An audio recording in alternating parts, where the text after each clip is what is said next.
এবং আপনারা জানেন যে ইদানিং কালে আমরা দেখছি যে ইয়াবার পাশাপাশি বিভিন্ন ধরনের ট্যাপেন্ডাডল যে ট্যাবলেট সেগুলো কিন্তু বিভিন্ন জায়গায় ছেয়ে যাচ্ছে এবং এটিও কিন্তু ইয়াবার চেয়েও কিন্তু এর মাত্রা অনেক শক্তিশালী এবং ইয়াবার চেয়েও এর গুরুত্ব কিন্তু অনেক বেশি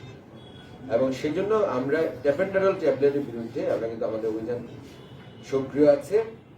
গতকালকে আমরা একটি অভিযানের মাধ্যমে আমাদের ডিবি শাখায় ওই অভিযানটি পরিচালনা করে এবং এই অভিযানে একজন বলবো ছদ্মবেশী ওষুধ ব্যবসায়ী কিন্তু আসলে সে মাদক ব্যবসায়ী এবং তাকে আমরা গ্রেপ্তার করতে সক্ষম হই বগুড়া সদর থানা থেকে এবং তার শয়ন কক্ষ থেকে আমরা তার নাম গোলাম জাকারিয়া তাকে 10,000 পিস ট্যাপেন্ডাডল সহ আমরা গ্রেপ্তার করতে সক্ষম হই এবং আমরা ইতিমধ্যে তার বিরুদ্ধে মামলা রুজু হয়েছে। আমরা তাকে রিমান্ডে নিয়ে আসবো এবং যেহেতু ট্যাপেন্ডাডল আমরা জানি অনেক ক্ষেত্রে যে সীমান্ত পাড়ি দিয়ে চলে আসে, তো সেই ক্ষেত্রে আরো কোথায় কোথায় এই ধরনের মাদক আছে বা তার আর কোনো সহযোগ আছে কিনা আমরা রিমান্ডে অবশ্যই জিজ্ঞাসাবাদ করবো এবং